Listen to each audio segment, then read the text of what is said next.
everybody, my name is Jacob, and I am here to talk to you about love. Love is showing others how much they matter to you. One thing that I love is books. Books are good for so many different things, like decorations. As a paperweight! You could play Jenga gently. Or dominoes. But no matter how many uses a book has, they were really made for one important thing. They were made to be read. That is their purpose. Books can teach you things. They can entertain you with stories. They can help you discover how different people live and think. But they can only do all that if you read what's inside. So, in today's story, we're going inside the Bible. And we're starting at the very beginning, where we'll discover how God made you and me for a purpose. Hey, I just thought of another thing you can use a book for. Frisbee! Oh, sorry. Oops. The Bible. It's 66 books of history, stories, letters, and poetry that fit together to form God's one big story. The epic adventure of how He created us and loves us so much that He made a way to rescue us. As we travel through the Bible, from Genesis to Revelation, we discover people who met God and found their lives changed forever. Now, for an amazing story, inspired by the book of Genesis, chapters 1 and 2. In the beginning, there was nothing. Nothing at all. Except for God. But God was so full of love, it couldn't be contained. And that deep love spilled out into the shapeless void. Let there be light. Dazzling light shot through the heavens, blazing and radiant. God separated the light from the dark. Evening turned into night, and night into morning. The very first day of all time. But God was just getting started. Let there be a huge space between the waters. Let it separate water from water. The sky arched out high overhead, and below, mighty waters rolled, covering the earth like a deep blanket. That evening and that morning was the second day. Let the water under the sky be gathered into one place. Let dry ground disappear. The earth shook, mountains rose up, and rivers burst forth and ran through wide open plains to shiny seas. Let the land produce plants. Let there be trees that grow fruit. A riot of green covered the earth. Tall trees shot up towards the sky. Creeping vines crawled along the ground. From pines and petunias mixed with cornstalks and cabbages.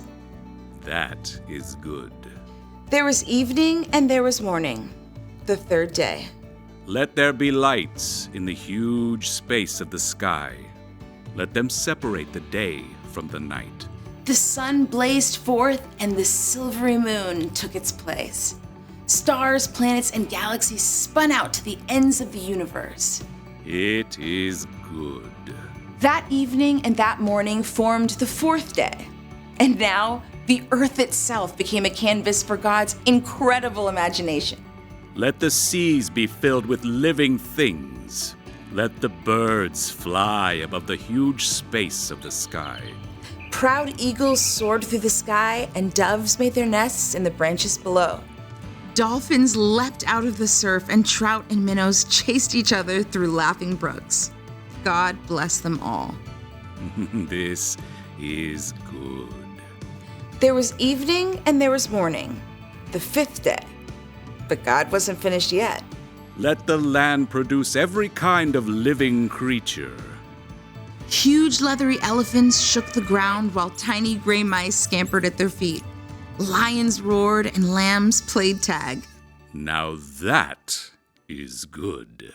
The earth was bursting with light and sound and color, but there was no one there to enjoy it. No one there with thoughts and feelings who could share it with God. No one who could love like God. Let us make human beings so they are like us. Let them rule over all the fish and the birds and the creatures. So God got down in the dust of the earth and formed a man in God's very own image. God breathed life into him. Breathing. That feels good. The air smells sweet. God placed the man Adam in a beautiful garden along the banks of a river. Farm the land. Take care of it. Okay. Oats. I think I'll put them in a good crop of oats for oatmeal. And what are these red things? Strawberries, I think. Those should go with cream, if I can think where that comes from. Even with all the things still to be discovered in the garden, though, Adam was still on his own. It is not good for the man to be alone. I will make a helper who is just right for him. So God brought all the living creatures on parade for Adam to care for and name. Perhaps a cow came first. Right. You give cream. And you've got a nice, calm sort of face. I'll call you Cow. Maybe a white-tailed buck came up and nibbled a vine over Adam's shoulder? Oh, dear, that tickles.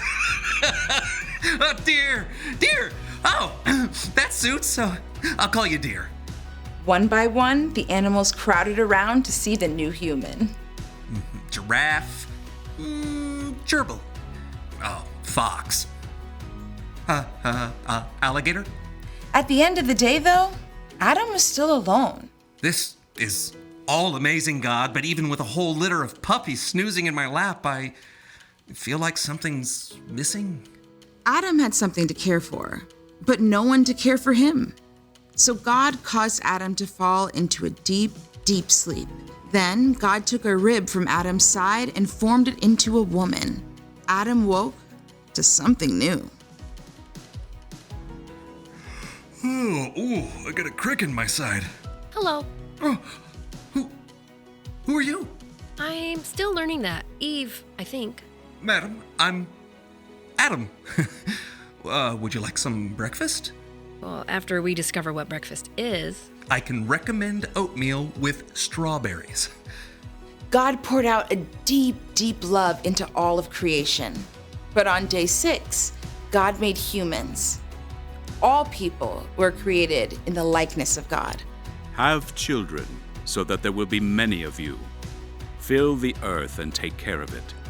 I am giving you every plant and tree for food. People were made in God's image to think and feel as God can, to love as God can, and share that love with each other and all of creation.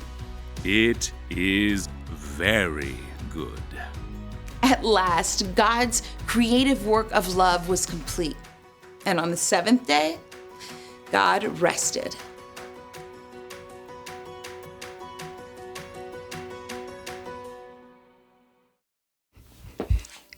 In the beginning, God made a beautiful world, and God made people to take care of that world. But our purpose is even bigger than that. God said it wasn't good for people to be alone, because God knew we would need people to take care of us, and people we could take care of. We were made to love. Now, you can love lots of things, like sports.